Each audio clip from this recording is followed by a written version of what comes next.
The 100% cloud-based SkyTouch hotel operations platform is designed to enhance guest experience, advance performance, and achieve growth. The sky's the limit with the SkyTouch PMS, advanced rate and group management tools, advanced business intelligence tools, /Connect API, and SkyTouch University and customer community. Visit skytouchtechnology.com to learn more.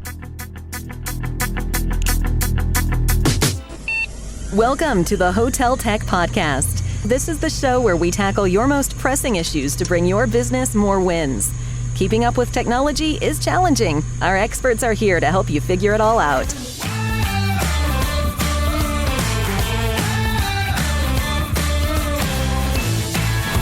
Here's your hosts, Glenn Houseman and Estella Hale. Hey everybody, Glenn Houseman here, your co-host of the Hotel Tech Podcast, and we are on the show floor at High Tech 2019 here in Minneapolis, and it wouldn't be a good Hotel Tech Podcast without my wonderful, incredible co-host, Estella Hale, Chief Evangelist of SHR, and one of the smartest women that I've ever come into contact with. Estella, how are you today? Doing great.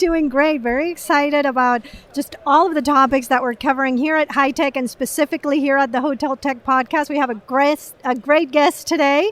So really looking forward to getting his perspective. I'm excited to finally have somebody great on the show, because I'm tired of being really poor at this. So we're hoping, Dan, that you bring in some positivity, some energy, some really great stuff. So let me introduce Dan Rollins, the Corporate Director of Revenue Management with Auberge Resorts. How are you, sir? Doing well. Excited to be here. I think the best place to start is tell us a little bit, succinctly, what is Auberge for people that aren't familiar with your company?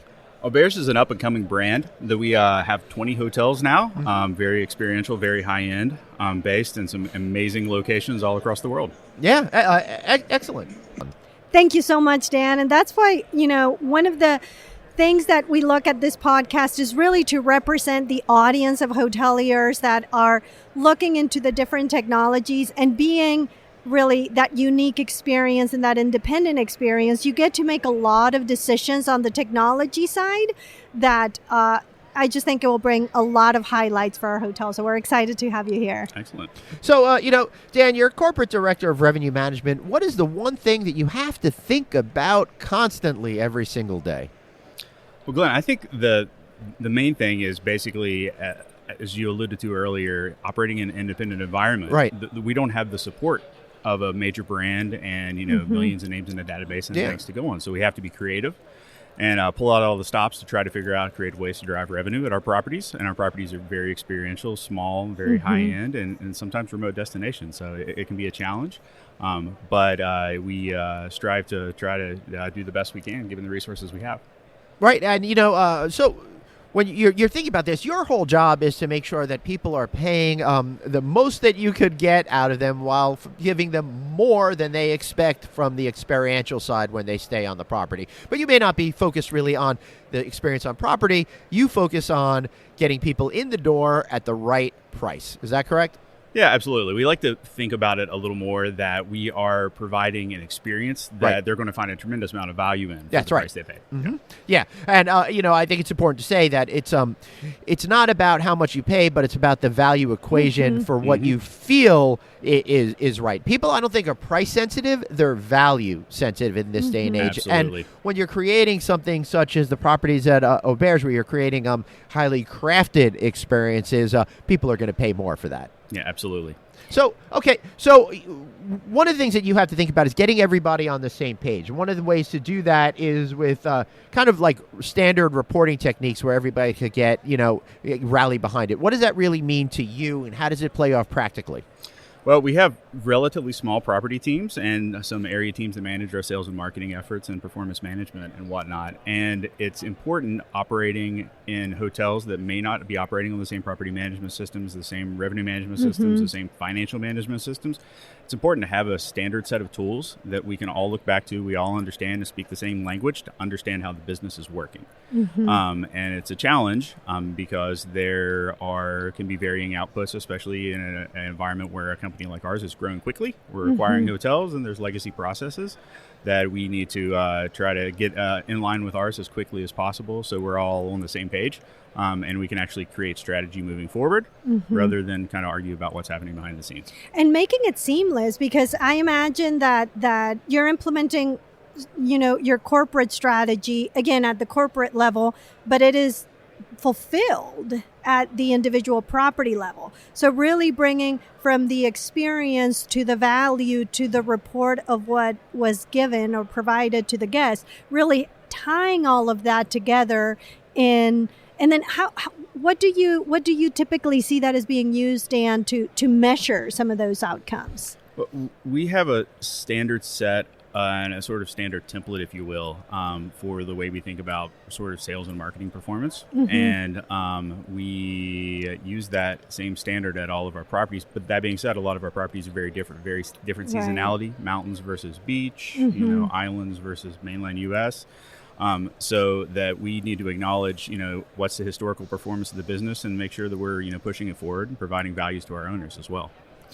And that's one of the advantages, I think, of having that independence flag and not being constrained by what, a brand determines the segmentations will be, but you dictating that strategy or proposing the strategy from a corporate level, but then being able to adjust it according to the different segments and timing. Is that what typically they should expect? Yeah, no, absolutely. It's a little of the art and a little of the science, right? That we need to be able to adapt to our individual circumstances, yet maintain some semblance of consolidation and be able to have information in such a way that we can also roll it up and think about it meaningfully from a portfolio standpoint. So how do you create systems but also remain nimble?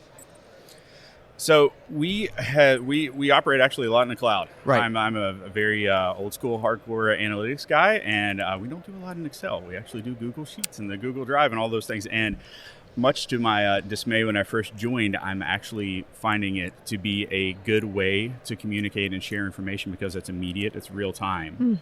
So you mean like file sharing and stuff? Absolutely. Right. So we have a standard set of reporting that the properties will fill out for their weekly strategy meetings, and then that gets all uploaded into the cloud and then pulled together in such a format that our senior leadership team can find that and find a very concise 30,000-foot view look of it and be able to decide, do we need to take action here or should we give somebody a pat on the back? And then help me understand, Dan, how do you get the key stakeholders to agree on this one format that will show valuable information for those different stakeholders? It's quite a sales job, right? They had to create a set of standards to discuss how to create a set of standards, right? Many meetings to decide what the different parties, it's really understanding what the different parties and the different sort of verticals in the business need to see and the appropriate level of detail. Too, that a regional vice president of operations doesn't need to see the same thing a director of sales and marketing in one of his or her properties may. But finding that and then being able to create those different cuts, all based on the same information, so it's consistent across, is super important. So it's got to be your access to data has got to be flexible in the sense that it needs to communicate different things to different people based on the same subset of information. Absolutely. The consistency is key. That, again, if we find ourselves looking at, reporting from various sources and we'll find an issue in trust in the data. So could you give us an example of a piece of data that might go to that regional VP, might go to that director of sales and marketing, and how it might be expressed differently for different people within the company? Sure. I mean, our revenue strategy teams are looking day-to-day, transactionally based every single day and looking at the granularity, the very, very granular stuff, transactional reservation level data, whereas that's getting rolled up into more weekly, monthly, whatever it is, performance metrics for some of the different other higher management groups, and then getting even rolled up to more of, sort of a high level GOP type thing, level for our senior leaders. So. Right. So really, the team that you're managing takes the information that is relevant to property and for their operation, then makes it relevant or in context to all of the different groups. And that creates the ability for them to be that source of information and not having to come to the corporate level every time. Yeah, absolutely. And being able to also put the color around it. That is only as good as the story that you can interpret from it. And that's the important part we work with our teams on every day is being able to say, all right, here's what the numbers are telling me and being able to summarize that in a meaningful way so I don't have somebody making decisions about things that they may not know the context of. So we color the data. All right. So now the data's got to tell you the information, but the data has to be the right data in order to be doing it. So how do you make sure the data is correct? I have a heck of a hard time just keep like my weekly mailing list, up to date and with data. And I use, partners in order to help that happen, but it does take time. And that's something that's very basic and simple. What you're talking about is a heck of a lot more complex. So how do you keep that data correct? Well, you need to go through a process where you're taking a look at all of the outputs of all of your systems and basically figuring out what's right. And that's comparing and contrasting, figuring out where there's variances. Are the variances meaningful? What causes the variances, et cetera? And then trying to get to that somewhat single source of truth, just like your email database. You're going to go through and dedupe that and cleanse it and see if there's misspellings and things are different in there. You have to do the same thing with financial performance data as well. And getting that in a standardized format where we can easily group and ungroup and look at granular pieces or roll up to a higher level if we'd like to. And was something in place, Dan, by the time you came into the corporate side, or is that something that you've created? No, that's all something that's a continuing process for us. The end goal being that we would have data from all of our very granular transactional level data from all of our disparate systems, our sales and marketing systems, our central reservation systems, our revenue management systems, our property management systems, our POSs, et cetera. Have all of that information in a place that is stored centrally after it goes through a cleansing process, and then also goes through a process where the relationships are defined within the data.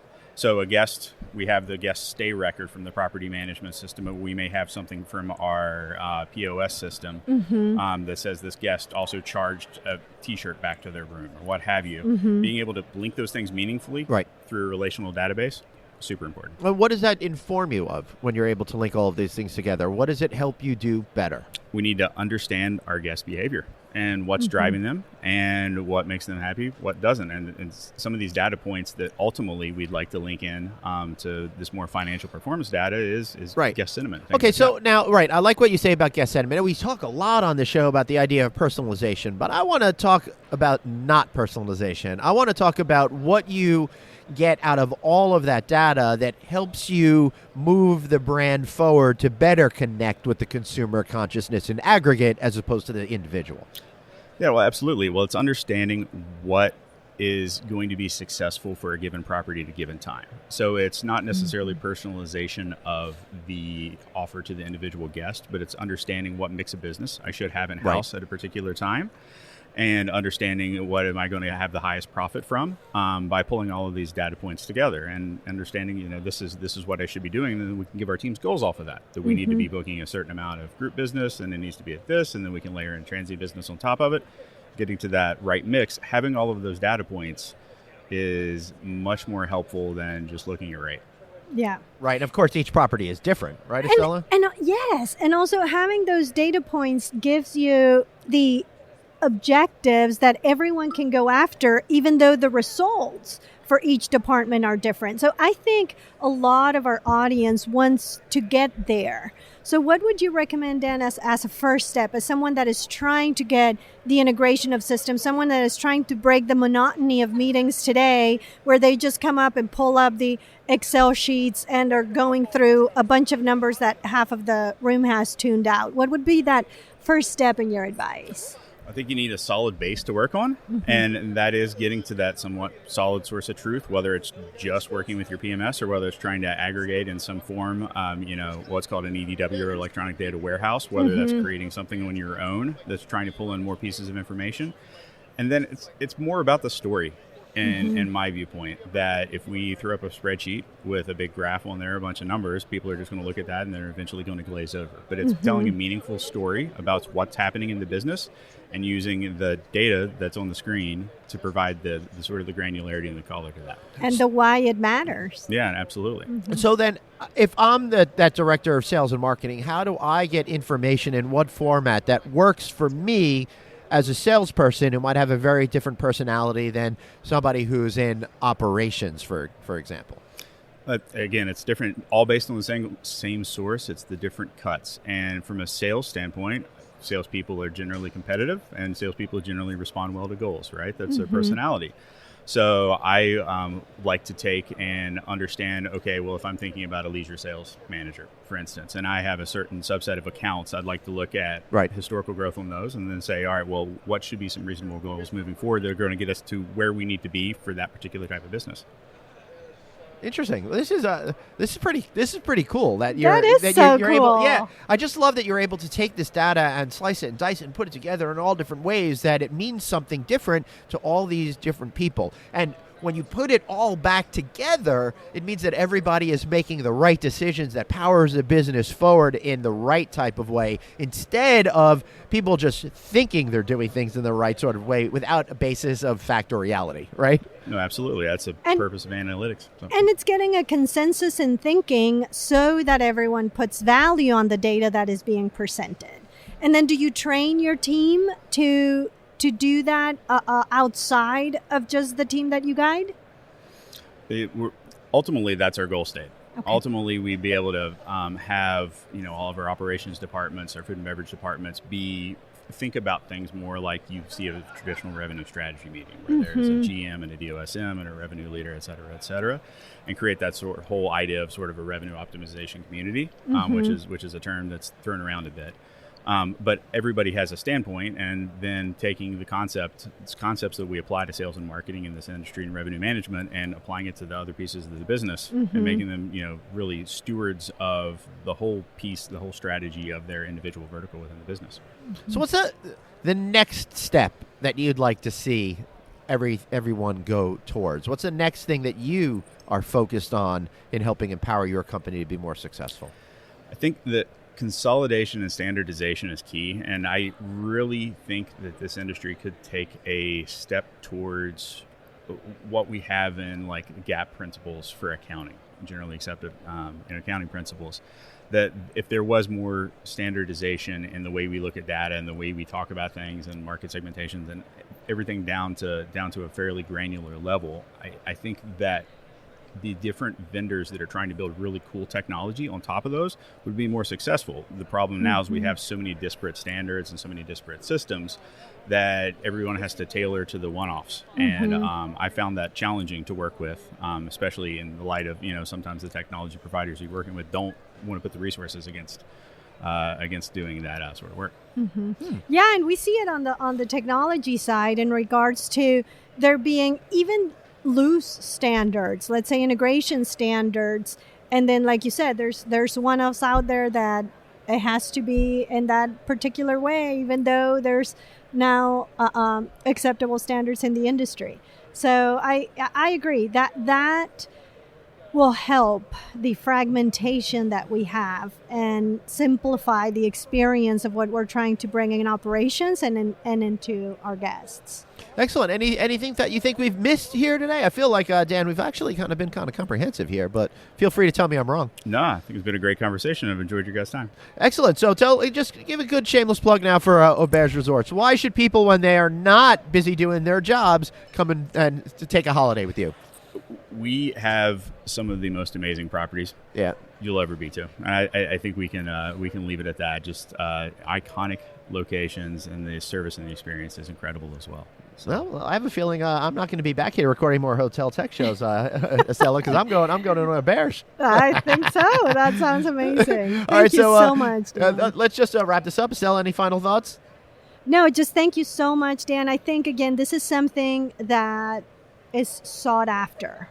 And I think some of the principles that you gave, some of the starting points that you gave for our audience is great. And from here, again, moving forward, even in creating their own corporate standards, and then moving the industry forward into industry standards is just our next thing to tackle. I know. You seem a little apprehensive about tackling that, though, Estella. But we're going to discuss that in a future episode of the Hotel Psychology podcast, perhaps. All right. So I want to thank everybody for listening today. I'm having such a great time broadcasting here from the High Tech Show. If you want to catch all of the shows that we've done here from High Tech and any of the other past shows in our now extensive catalog of shows, go check out SHR's website, which is, of course, shr.global, and on novacancynews.com. But if you want to subscribe to our our podcast. Find it on Apple Podcasts under the No Vacancy feed. Find it on Google Play. Find it on Stitcher. Find it wherever you find podcasts, or simply text the word hotel to 66866 and you'll get our weekly newsletter. I want to thank everyone for being here, particularly Dan Rollins. What a great conversation this has been. So for Dan, Estella, and myself, Glenn, thanks for listening to the Hotel Tech Podcast.